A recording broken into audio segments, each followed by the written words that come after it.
back. We apologize for that short break. We are experiencing some technical difficulties here. We will bring you back the interview with the APRC PRO. Let's take a look at that. Coronavirus shook the whole world, without doubt. I don't think anybody in their sane mind would deny that coronavirus exists. Like they say, seeing is believing. We've seen videos, heard audios, pictures, so nobody can doubt what's happening across the world, China, America, Italy, Spain, the UK, France, and the like. So whoever does not believe that it exists, I believe something is wrong with you, definitely. In the case of the Gambia? Yes. What do you think? In the case of the Gambia, I only saw one case. The first case, the sister traveled from the UK to the Gambia. They showed us pictures, drips or pipes being fixed in her so that she'll be able to have oxygen. And it's the same thing we see in other countries. But besides that, everything else is just verbal and it's theory. We're not seeing any practical. They're not giving us any proof. So I don't think we have corona in this country. That's a very, very wild and serious claim. Why will they risk it just telling people that we have coronavirus in the Gambia when we don't have it? That's a very serious allegation, Dudu. No, it could be an allegation, but I stand by my word, and everywhere I can defend myself. Making comparisons to other countries, they're taking it seriously. Not total lockdown, but especially social distancing. They took strict measures to make sure that people are kept apart. Come to the Gambia, it's not happening actually. You go out in the streets, everybody is mingling, we're socializing, interacting, shaking hands, all the things that the state of emergency told people to restrict them from, allowing a number of 10 people in ceremonies, be it funeral, naming or marriage. It's not happening anymore. And the government is seeing that. Seriously, but do we blame government for that? They have come up with regulations, they have come up with precautions. Even the World Health Organization came up with precautions and said, we should follow this. Should we blame government for that? It could be just the typical Gambian attitude saying, okay, I do not care. Government should care for its citizens. Yes, we have to blame them. If it's always to their interest, they will enforce. But when it comes to, at times, compromising, health is life, health is wealth. When you're not healthy, definitely it's tantamount to loss of life, because many things you won't be able to engage or embark on them. And if you have concern so much for your citizens, you will put every measure to see that you will contain this coronavirus. If you don't contain it, you allow people to do as they please, how would we prevent this coronavirus? So seriously, I don't think there's corona in this country. But we already have one death. Do you think that Bangladeshi man died of coronavirus? I would be naive to say yes. Based on the signs and symptoms and the way this COVID-19 is spread, in senses of shaking hands, when people sneeze, when you're too close to people, they said you could contain the virus through such. Somebody who traveled from Bangladesh with a group of people through Mali to Senegal to Gambia, how many days is that? And they interact with each other. He's mingling with people in the process of preaching. All those people are tested but negative. But the guy was positive and he died of that. Let them show us proof. He was first admitted at the Jammeh Foundation for Peace Hospital. Any diagnosis to say he was diagnosed of corona? Nobody can tell you. People said he died of pneumonia, having problems with lung, finding it difficult to breathe. And what they said when he was attacked, they called ambulance, thinking he is affected by corona. And they made him to wear a mask, which would restrict the energy and how you'll be able to breathe properly. They said he died before he reached hospital. How did they confirm that he died of corona? Let them show us reports, diagnosis. Seriously, even the patients that were arrested, they said they had this coronavirus and they said their report and tests were sent to Senegal. They're giving them copy of documents, not original documents, photocopy. I've seen it with my eyes and I have evidence of that. What are we providing? Seriously, somebody has corona, You claim that they have it. You went and arrested them. They're arguing, I don't have it. Somebody who's sick doesn't need to argue. You don't need to arrest them. With what we're seeing around the world, if you're affected with corona, you will take yourself to the hospital. The people you live with, when they discover the symptom, they will not allow you to stay in that house or compound. They will take you to the hospital. But instead, they're going around looking for people they think are affected and arresting them. Where is that happening in the whole world? Name me one country where they're going around arresting people and said they have corona. Only in the Gambia. But the big question is, why do you think anyone would do that? Some people think that it is because of the funds, the money.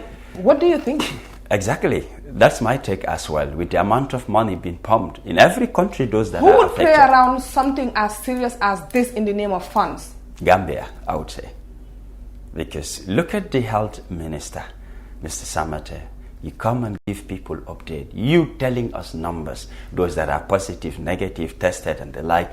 Show us. Seeing is believing. Where are the patients? You don't need to show their faces. You don't need to identify them, name, address, where they live. No. People want to see these patients that are sick. End quote. They don't even need to talk. But people in the medical field might say when things like this happen, the patients need to be protected. Why are other countries showing and to the extent allowing patients to make videos and audios to enlighten the world, to take it seriously?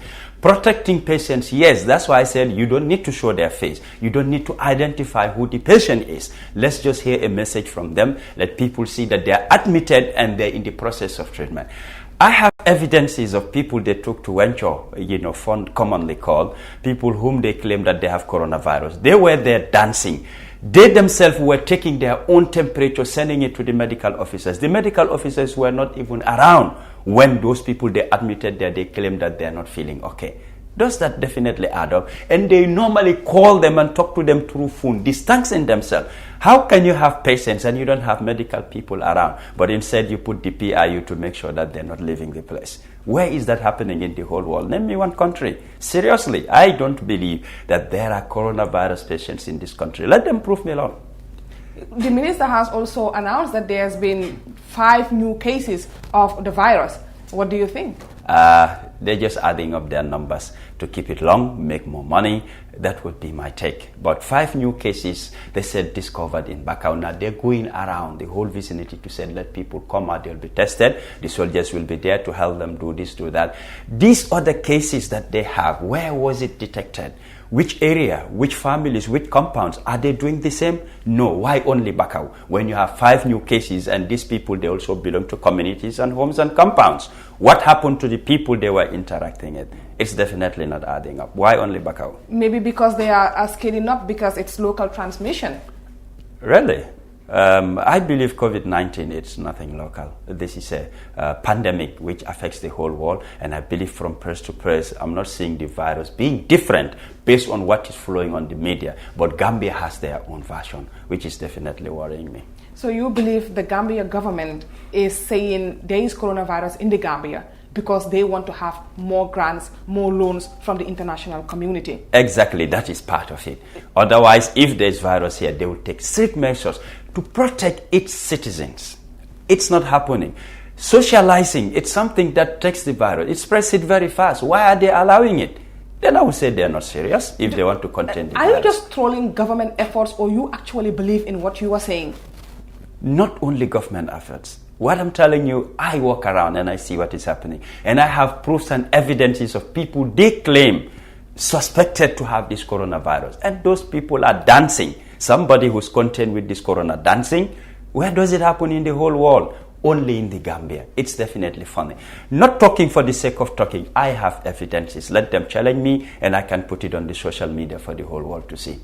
Hopefully we have health officials who respond to this. But finally, talking about having coronavirus in the Gambia in the name of funds, the Minister of Finance and Economic Affairs, Mamburin Njai, has said that even the APRC government used to pass loans and without being subjected to scrutiny at the National Assembly. What do you think about those claims? That was refuted by our interim party leader, the Right Honorable Alhaji Fabakary Tombong Jatta. He was a parliamentarian for 2 decades, 20 good years. And for a decade, 10 good years, he was majority leader in parliament and head of government business services. Nothing happens, but it passes. Yeah, but that same him. National Assembly has always been described as a rubber stamp National Assembly. Yeah, according to people who were not in that National Assembly, they could say rubber stamp.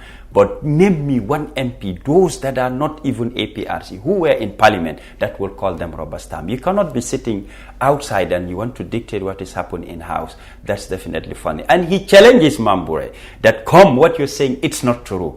No government, nobody will give any government a loan without it being ratified by parliament. Then the country will not pay. It's between the person, be the president or whoever with that institution or country. That you cannot call that a national loan. If you arrange anything personal with somebody, that's your problem. Government has nothing to do that. But for a loan to be paid by government, it must be ratified by parliament. In the absence of that president, still Gambia has to pay. But without it being ratified, Gambia has nothing to pay. They said the APRC government has left them being indebted to many loans. How? Who ratified those loans? I think journalists need to go and ask them. Was it parliament? Was it done by Ajame himself?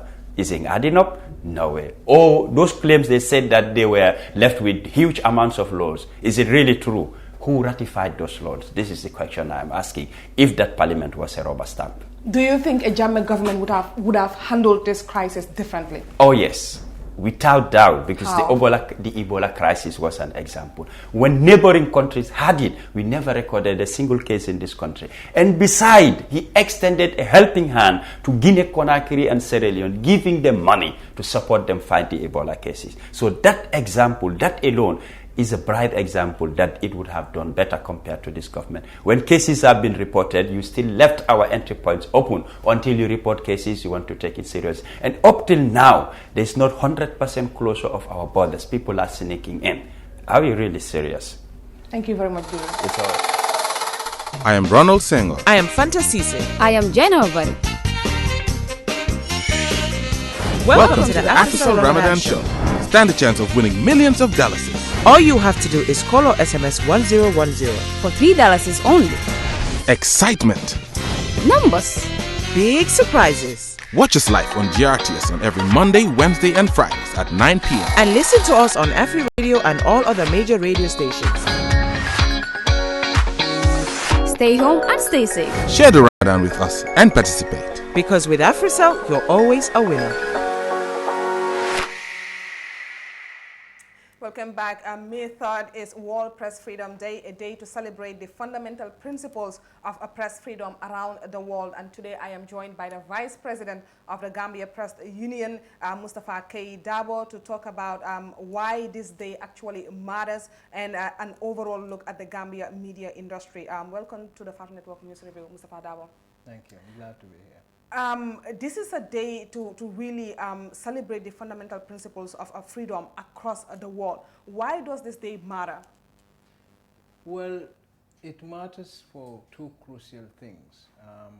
One, it helps us as journalists to reflect on our own conduct as media professionals, assess the gains we've had in area of either press freedom or in the execution of our work as journalists. But it also helps us to assess the governments and their activities as it relates to the protection of freedom of expression and freedom of speech in the country.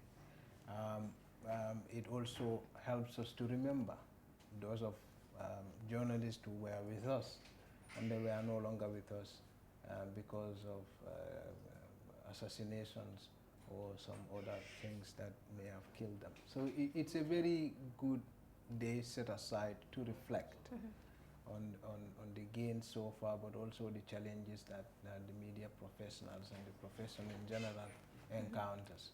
Of course, to reflect to reflect on the relationship between the media and a government. So far, how would you describe the relationship of the media with this present government compared to the previous? In the first place, there isn't a comparison, so to speak. It's even if you look at the recent indexes that's been published by Reporters Without Borders, you will notice that Gambia has made an incredible advances in the area of press freedom. in order of rankings, because for example, if you look at in 2016, before the regime change happened, we were 145 out of 180 countries. So we are almost rocking at the bottom, with countries that are war-torn countries, with countries that have emerged from conflict, with countries that are grappling with old-school dictatorship, like Sudan, like Eritrea, you know. And so, but significant improvements have come where between 2016 thereabout to 2019, and you would see in 2020, I think a year later we've moved from 145 to 122, and a year That's a later, significant improvement. significant, and now 2020 we are 87. So we are 87 out of 180 countries, and we are ahead of a lot of countries in Africa, including Nigeria. Of course, Ghana and Senegal are doing pretty well when it comes to press freedom, so they always they're in the 40s and stuff. So, but Gambia is doing pretty well. But of course, this is not to say that there are no challenges. I mean, the reason why we still have the draconian laws are still there. Yeah. So of course, we also look at the goodwill that exists. You've seen that the efforts have been made by the Justice Ministry to change some of those laws. Already, a draft of the Freedom of Information Bill, Freedom of Access to Information Bill, if you like, has already been taken to the Parliament. So this is a significant. But do you think even if that is approved by Parliament, do you think they will be open enough for journalists to just walk in and say, okay, I want this, can I have access to it? Well, the way that the Gambia is set up, do you see that happening anytime soon? So reforms are in two phases. Reforms generally, both in governance, in media, and in any area, would have to deal with the law and the conduct. So reforming the laws, like for example, you can have fine laws that says a policeman should not slap a civilian. But if you are coming from a dictatorship where there were practices that encourages that, if you want to change that, you will have to conscientize people. You have to change the mindset of the people to make them understand that democracy comes with its own ways of behavior, its own set of rules, and if we are taking democracy on board, we have to take along with it the practices of democracy, the good practice of democracy. So if, for example, we have an FOI bill and it's passed and then it's become a law, and then I short an information that's not given, I simply take it to the courts. That's going to be a lot harder, because even to have an interview from some of these officials it's like you have to go through, I mean, a lot of, how would I call it, a lot of process to get to them. So I don't know if, I mean, how that bill is going to improve things. But FOI bill encourages public officials to reveal information. You would see also, I mean, in terms of generally sharing of ideas or sharing of information, it's incredibly improved, I can tell you that. I mean, I personally go to a lot of places and visit a lot of people seeking information that is maybe considered by them very important. But they reveal it anyway. And you could see even in government institutions, there have been appointments of information officers.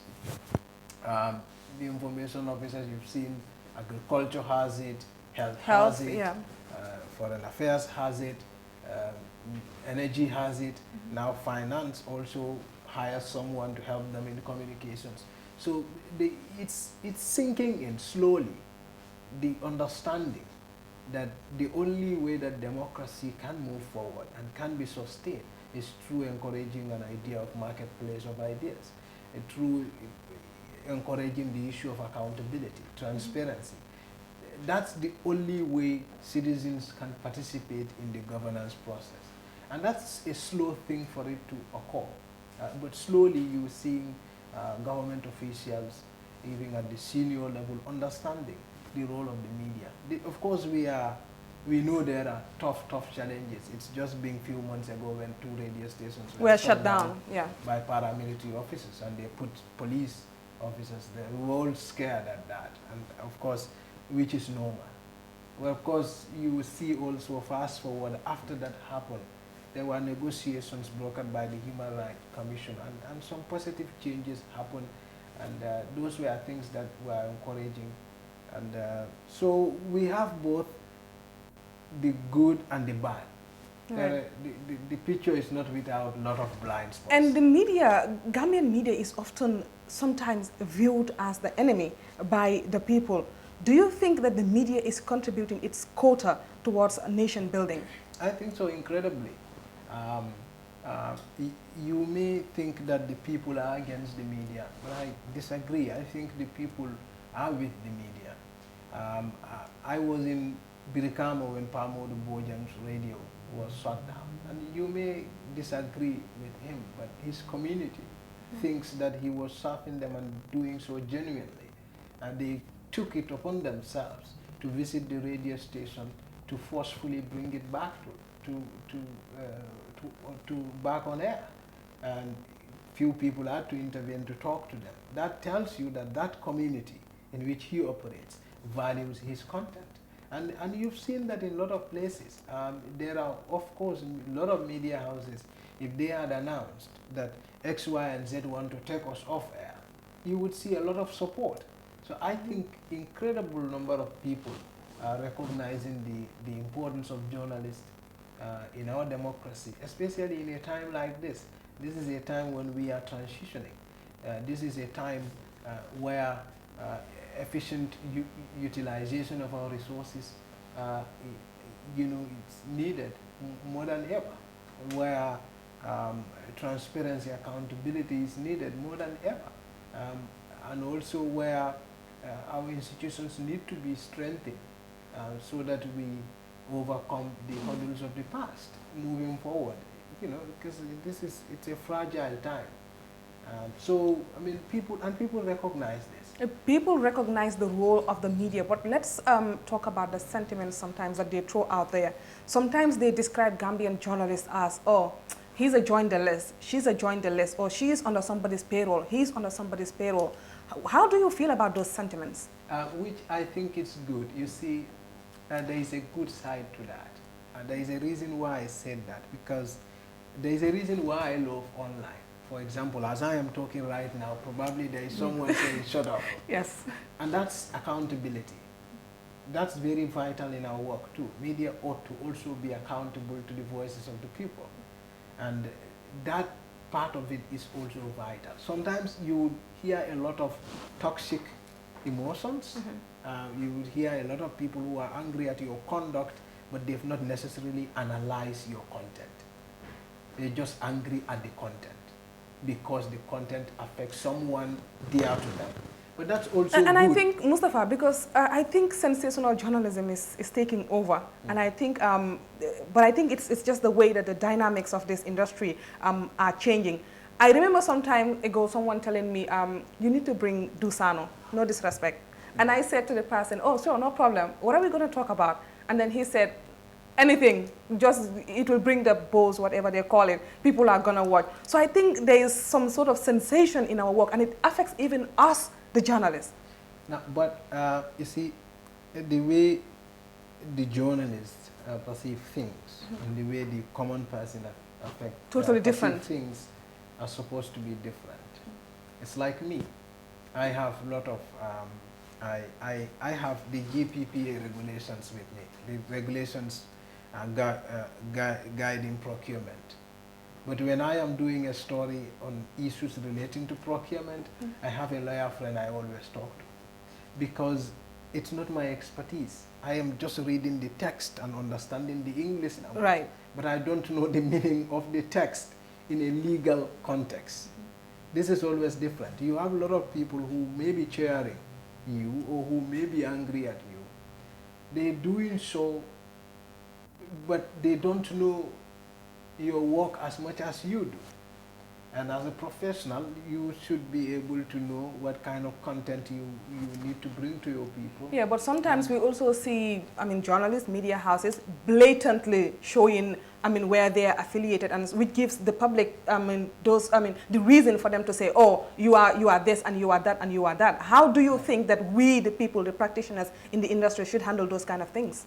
You see, everybody, every trade has its own.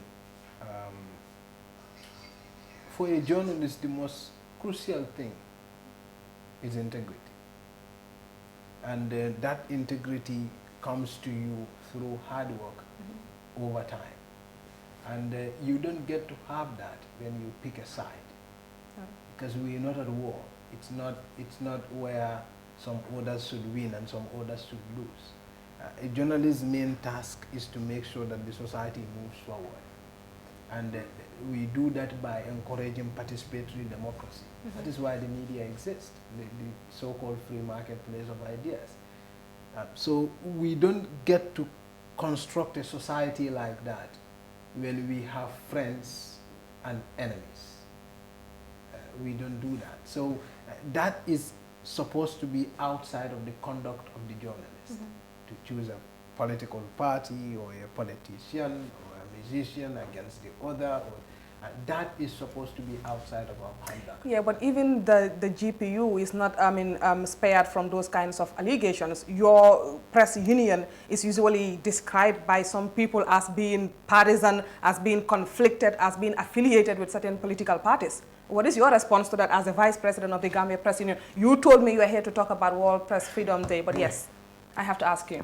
Well, the truth is that, like I said, people are free to say what their opinions are. And this is very vital in the management of any institution, especially the Gambia Press Union, because it's the body of, it's the institution that is responsible for the affairs of journalists in the country. And journalists, we all know what our work is. But to tell you the truth, this accusation does not get to the threshold of facts. It does not even get to it.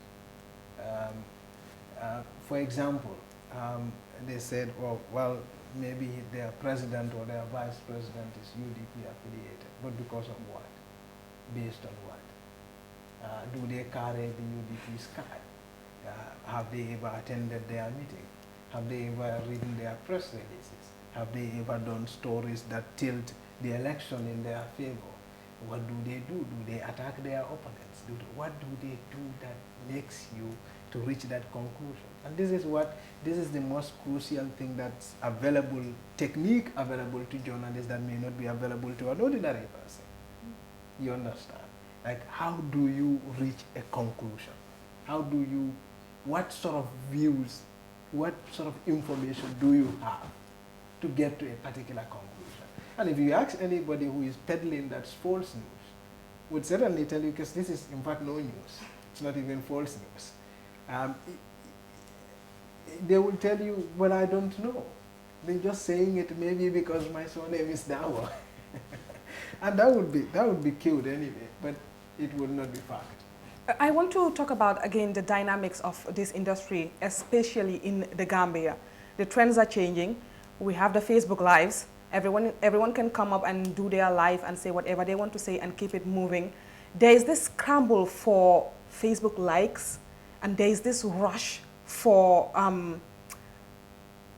me to be the first person to break it without even checking the facts. How is this impacting real journalism work in the Gambia? First of all, let's say that for us,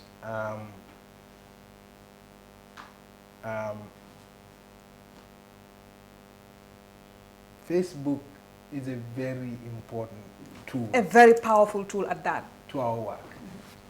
And we can't be thirsty in the abundance of water. We have to utilize the resources that we have, right?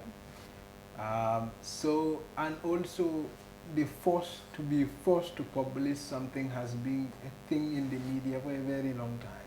You want to be forced with it. You want to be forced to break the news. But that should not come at a cost of truth, accuracy. You understand? So always it's the press union, in fact, spends more money on capacity building than any other thing. And that's in fact the reason why we also have a school, Majak, the training school. So always journalists are encouraged, and even at the basics of training, to make sure that truth is in everything they do. Like truth sometimes may in fact be a very difficult thing to measure something against, but accuracy at the very least should be the priority and not forced to publish. And of course you also have a lot of Facebook activity that by citizen journalists who also not necessarily journalists. Right. You have some who are affiliated to political parties, you have some who are affiliated, you have some, in fact you have 3 political parties here that are very active on Facebook. So they Facebook Live all the time, but this is not journalism. But they will also be giving out their own information. But when you take information, the difference between you and those is that when those people take an information, or when someone calls them from State House and say, oh, X, Y, and Z stole that money, they will go to their platform and say it. Yes. We have to verify. You would make sure it's true. You will make sure it's accurate before you go and report it. So this is the difference, and they, of course, they can be forgiven for doing that, but we cannot be forgiven for doing that. Okay, now let's talk about how poor journalists are in this country. They are badly paid, almost the same as the teachers and the nurses here. Yeah. And we, just like everybody else, sometimes we feel the economic pressure, and which in turns push them into checkbook journalism. I mean, what do you think? This is true. The conduct of journalists are fairly badly paid. You have few who may be modestly paid, but a larger percentage of them are very badly paid. A lot of people don't understand this. For example, when I see a lot of people lashing at journalists online, these journalists, they are idiots, they can't do their work, they can't do investigative journalism. You see, I understand it, and I understand their frustration and the kind of content they see. But you see, the problem is that there is a lot of components that come to play when you're talking about quality journalism. The resources has to be there of the media house to be able to fund that work. Investigative journalism is not like you call Demba says. It's not he said, she said. Yeah, it's not that. It's you getting the facts, be sure of those facts, put them together and put it out to the people to say this is what had happened. That's what it is. It takes a lot of time. It could take you 6 months. It could take you 1 year, 2 years, 3 years. It takes a lot of resources to do that kind of journalism. And someone who does not even have perhaps a $10,000 a wage cannot even think of that. You see the point. So there are a lot of lower pay in the Gambian media, and if you don't have the opportunity to be freelancing outside, there are certain things you cannot do. That's right. You understand? And there are a lot of those who are even doing work, funding it from their own pocket. They freelance, get some extra resources, and fund their own works.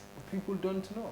So I think that the thing is that Gambian journalists are doing incredibly well from all platforms. You see all the platforms stringing up, and there is some content. You may disagree with the level of, you may say the quality may be a little bit substandard and stuff, but they're doing it under incredible pressure, and that needs to be appreciated. And I mean, they're doing a lot of work, a lot of incredible work. If you look at all the platforms, the Fatu Network, the Chronicle, Star TV, QTV, GRTS, and a lot more, they're doing amazing work. Even with the corona money, you've now seen, of course, thanks to the ministry also, there's been some light's been said on how much money is coming in, how much the ministry has access to right now, how much has been spent already, and things like that. So I think that journalists are doing well.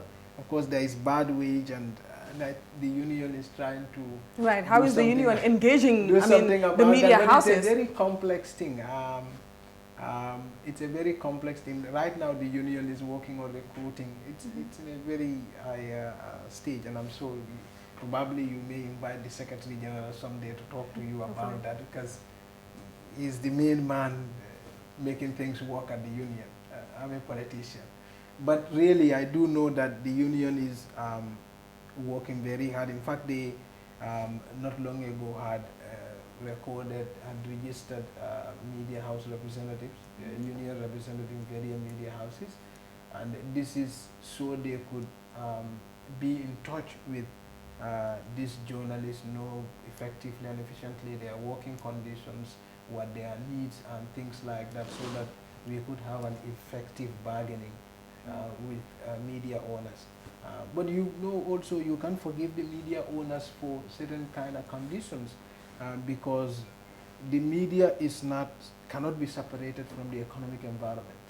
The media operates within an economic environment, and in that economic environment, that's what dictates how much resources that media gets, how much advertisement comes to that media, and things like that. So it's not also been very easy on the media houses. I can tell you that. I mean, I've worked in few media. And it's expensive to run one. I've worked in 4 media houses in the Gambia. Right, so. it makes the both of us. Thank you very much, Mustafa Dabo, Vice President of the Gambia Press Union. Well, that's it for News Review. Do join us tomorrow for another exciting one. Thank you very much for watching, and bye for now.